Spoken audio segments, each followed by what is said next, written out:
What's going on, everyone? In this video, I'm going to be talking about how I quit my 9-to-5 job, my engineering job, after working it for 18 months. So first thing I'm going to go over is kind of my career path, in the first half of my career, and then the shift that happened, and then what I'm doing now. So the first part of my career, I went to college in Massachusetts to become an engineer. That was pretty much my plan. I majored in chemical engineering, took 4 years, and paid tuition to get that degree, graduated, and then got a job in the engineering field. So it's really tough, I think, in my opinion, for someone to project what they think they want to do on what they're doing now, right? So if you're majoring in something, if you're doing anything right now that's working up towards a certain career path, it's really tough to know, or almost impossible to know, whether or not you're gonna enjoy doing that thing until you get into the field, right? So theory and practice are two different sides to everything. So on theory and on paper, being an engineer is something that I thought I would enjoy and be good at. When it came time to actually do that, though, I found myself not really enjoying it as much as I thought I would. And it was a little bit discouraging to see that everyone that I worked with did enjoy it so much and was so successful at it.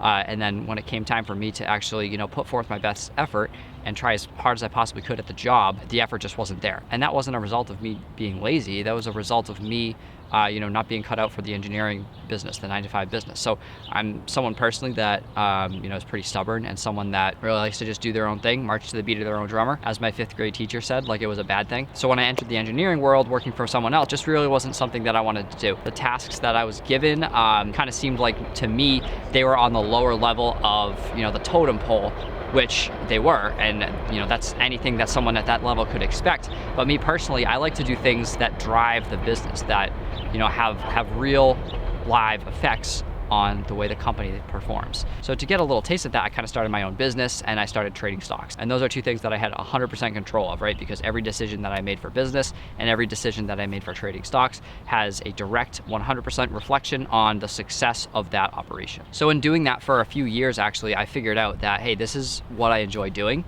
Now I just have to get good enough at it that I can do it full time. So when anyone starts trading, it's really tough to make consistent money. No matter how much money you have, it takes a skill set and experience to actually turn that money into more money in the stock market. And that's what a lot of new traders don't really realize. They just think that they have a lot of money, that they can automatically leverage that and turn it into more money in the stock market.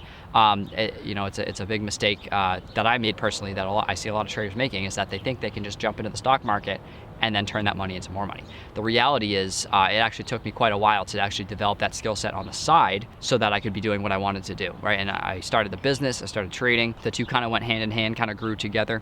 And then eventually I was able to quit my 9-to-5 job because the income that I made in the trading and in the business surpassed the 9-to-5 income. And so one of my mentors was someone actually 2 years older than me that had the exact same degree from the exact same school as me. Tom Cormier, he does drop shipping. He was able to quit his job to do drop shipping, probably a year before I quit my job. So he was kind of helping me through the process.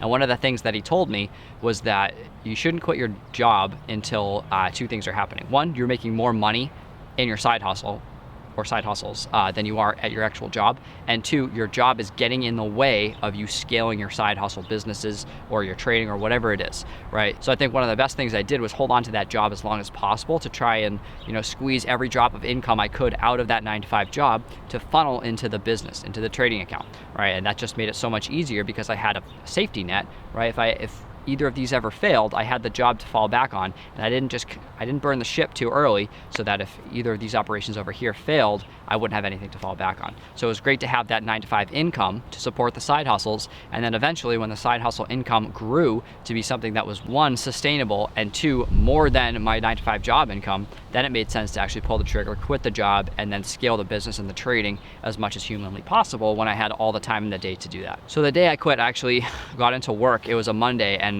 I had a call scheduled with my boss, and the call was for 10 a.m. and I think in the first 2 hours of the day I got more assignments than ever that I just did not want to do. I was like, I'm never gonna get these done.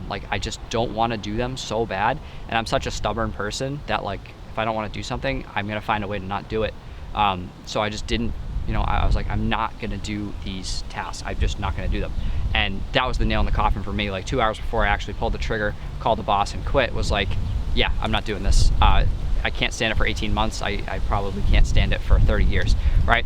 And that's not to say that people in the 9-to-5 sphere don't have success. Absolutely, they have success if they love what they're doing and they're good at it. I just didn't love what I was doing, and frankly wasn't that good at it because the effort wasn't there and the care wasn't there. So I got on the phone with him, I called him and I said, hey, I'm gonna actually leave my position here. I'm gonna be day trading and running my business full time. And he kind of laughed at me. He thought it was a joke.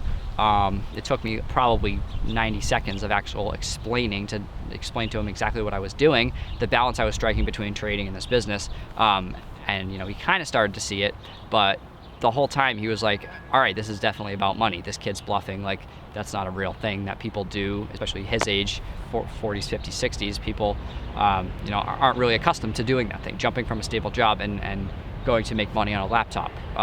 Just not something that a lot of people are used to seeing or doing. So he kind of offered me, like a couple raises, and I just had to say, no, I'm sorry, like, it's not about the money, it's about the thing that I'm actually doing. It was a pretty proud moment for me, being able to turn down more money to do something that I actually really wanted to do that was actually gonna come to pull through for me. So from the time about 9 months ago, I was able to actually scale the business and the trading to a total income of about $150,000 or $200,000 a month.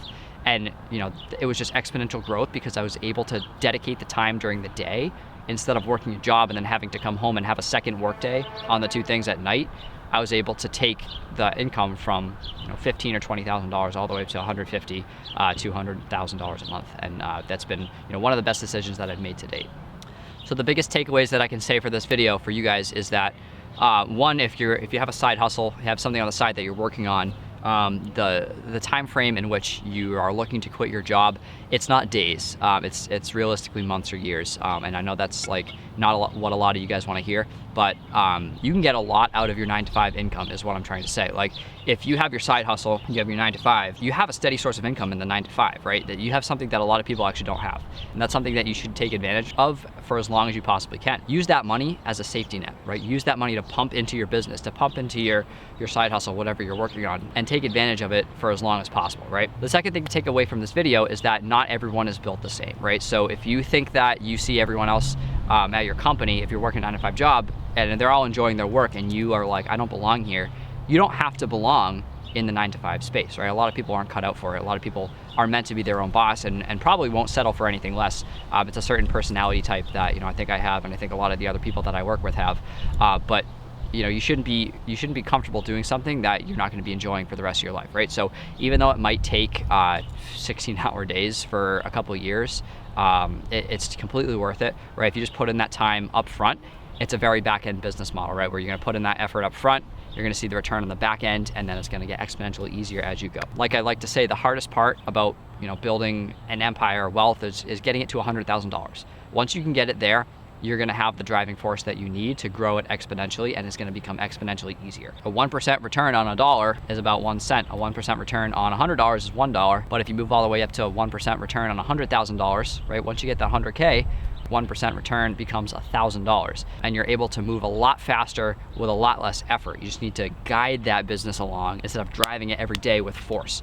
Set it up, get it in place, and then it becomes exponentially easier, right? So that's why wealthy people stay wealthy, because it's a lot harder to get wealthy than it is to stay wealthy. So if you got any value out of this video, please toss it a thumbs up for the algorithm. Be sure to subscribe to my channel if you'd like to see more videos like this, and I'll hopefully see you guys in the next video.